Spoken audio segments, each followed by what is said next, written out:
Sir ಏನು sir ಈಗ CM ವಿಚಾರ ಬಹಳ ದೊಡ್ಡ ಮಟ್ಟ ಚರ್ಚೆಯಲ್ಲಿದೆ. ಏನಾಗ್ತಿದೆ ಕಾಂಗ್ರೆಸ್ ಅಲ್ಲಿ? ಏನಾಗ್ತಾ ಇದೆ ನಿಮಗೆ ಗೊತ್ತಿಲ್ಲರಿ, ನೀವೇ ಹೇಳ್ಬೇಕು ನಮಗೆಲ್ಲ. ನೀವೇ ಹೇಳ್ಬೇಕು ನಮಗೆ. ನಡೀತಾ ಇದೆ ಸರ್.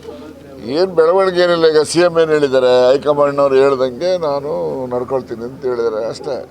ಅಂತಿಮವಾಗಿ ಹೈಕಮಾಂಡ್ನವರು ಏನು ನಿರ್ಣಯ ಮಾಡ್ತಾರೆ ಮಾಡಬೇಕು. ನಾನು ಕೂಡ ಹೈಕಮಾಂಡ್ ಒತ್ತಾಯ ಮಾಡೋದು, ಈ ಗೊಂದಲ ಆದಷ್ಟು ಜಾಗ್ರತೆ ನಿವಾರಣೆ ಆಗಬೇಕು. ಈ ಗೊಂದಲ ನಿವಾರಣೆ ಆಗದೇ ಇದ್ದರೆ ಸರ್ಕಾರದ ಅಡ್ಮಿನಿಸ್ಟ್ರೇಷನ್ ಗವರ್ನೆನ್ಸ್ ಮೇಲೂ ಕೂಡ ದುಷ್ಪರಿಣಾಮ ಆಗ್ತದೆ, ಪಕ್ಷದ ಮೇಲೂ ದುಷ್ಪರಿಣಾಮ ಆಗ್ತದೆ ಅಂತಕ್ಕಂಥದ್ದನ್ನು ನಾನು AICC ಅವರಿಗೆ ಖುದ್ದಾಗಿ ಹೋಗೋವಾಗಲೂ ಹೇಳಿದ್ದೀನಿ, ಪತ್ರನೂ ಬರೆದಿದ್ದೀನಿ. ಮತ್ತೊಮ್ಮೆ ನಿಮ್ಮ ಮೂಲಕ ನಾನು ಕಾಂಗ್ರೆಸ್ ಹೈಕಮಾಂಡ್ಗೆ ಒತ್ತಾಯ ಮಾಡ್ತಕ್ಕಂಥದ್ದು, ಏನು ನಿರ್ಣಯ ಅವರು ಇದೆ ಅದನ್ನು ಆದಷ್ಟು ಜಾಗ್ರತೆ ನಿರ್ಣಯವನ್ನು ಮಾಡಿ ಗೊಂದಲವನ್ನು ನಿವಾರಣೆ ಮಾಡಬೇಕು. ಏನು ನಿವಾರಣೆ ಮಾಡ್ತಕ್ಕಂಥದ್ದು ಅವರು, ಅಥವಾ ಇವರಿಗೆ ಮುಕ್ತವಾಗಿ ಕ್ಯಾಬಿನೆಟ್ ರೀಶಫಲ್ ಮಾಡೋಕ್ಕೆ ಅವಕಾಶ ಕೊಡಬೇಕು. ಇಲ್ಲ ಅಂತೇಳಿದ್ರೆ ಏನು ಚೇಂಜ್ ಆಫ್ ಲೀಡರ್ಶಿಪ್ಪು ಅದು ಇದು ಅಂತೇಳಿ ಅದಾರು ಅವ್ರು ನಿರ್ಣಯ ಮಾಡಬೇಕಲ್ಲ. ಕೂಡಲೇ ನಿರ್ಣಯ ಮಾಡಿದ್ರೆ ಮಾತ್ರ ತಾನೇ ಪಕ್ಷಕ್ಕೆ ಮತ್ತು ಸರ್ಕಾರ ಗವರ್ನೆನ್ಸ್ಗೆ ಅನುಕೂಲ ಆಗ್ತದೆ ಅಂತಕ್ಕಂಥದ್ದು ನನ್ನ ಸ್ಪಷ್ಟ ಅಭಿಪ್ರಾಯ.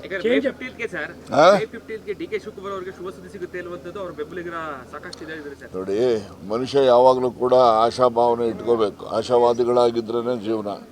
ಸೊ ಹಾಗಾಗಿ ಅವರು ಆಶಾಭಾವನೆ ಇಟ್ಕೊಳ್ಳೋದ್ರಲ್ಲಿ ತಪ್ಪೇನಿದೆ. ಏನು ಶಿವಕುಮಾರ್ ಅವರಿದ್ದಾರೆ, ಖರ್ಗೆ ಅವರಿದ್ದಾರೆ, ಪರಮೇಶ್ ಇದ್ದಾರೆ, ಭಾಳ ಜನ MB ಪಾಟೀಲ್ ಇದ್ದಾರೆ, HK ಪಾಟೀಲ್ ಇದ್ದಾರೆ, ಎಲ್ಲರೂ ಆಸ್ಪಿರೆಂಟ್ಸ್. ನಮ್ಮಲ್ಲಿ ಮುಖ್ಯಮಂತ್ರಿ ಆಗ್ತಕ್ಕಂಥವ್ರು 1 ಡಜನ್ ಇದ್ದಾರೆ, ಗೊತ್ತಾಯ್ತಾ. ಅದರಿಂದ ಇರಲಿ, ಅವರು ಅಧ್ಯಕ್ಷರಿರೋದ್ರಿಂದ ಅವರು ಹೆಚ್ಚು ಆಸೆ ಪಡ್ತಾರೆ, ಪಡೋದ್ರಲ್ಲಿ ತಪ್ಪೇನಿಲ್ಲ. ಸಿದ್ದರಾಮಯ್ಯನವರ ಬದಲಾವಣೆ ಮಾಡೋದನ್ನು ತಡ್ಕೊಳ್ಳೋ ಶಕ್ತಿ ಕಾಂಗ್ರೆಸ್ಗೆ ಇದೆಯಾ? ಅದು ಹೈಕಮಾಂಡ್ ಅವ್ರು ನಿರ್ಣಯ ಮಾಡ್ತಾರೆ. ಅಲ್ಲ ಅದನ್ನೇ ಆ ಥರ ಅದಪ್ಪ. ಈಗ ನೋಡಿ, ಇದು ನಮ್ಮದು ರಾಷ್ಟ್ರೀಯ ಪಕ್ಷ. ರಾಷ್ಟ್ರೀಯ ಪಕ್ಷ ಯಾವುದೇ ಆದರೂ ಕೂಡ ಅದರಲ್ಲಿ ಅಂತಿಮ ನಿರ್ಣಯ ಹೈಕಮಾಂಡ್ನವ್ರದ್ದು. ಹೈಕಮಾಂಡ್ನಲ್ಲಿ ಏನು ನಿರ್ಣಯ ಮಾಡ್ತಾರೆ ಮಾಡೋವಾಗ ಎಲ್ಲನೂ ಕೂಡ ನೋಡ್ಕೋಬೇಕು. ಅದನ್ನೆಲ್ಲ ಪರಿಶೀಲನೆ ಮಾಡಿ ಅಂತಿಮ ನಿರ್ಣಯ ಮಾಡಬೇಕು ಅವರು.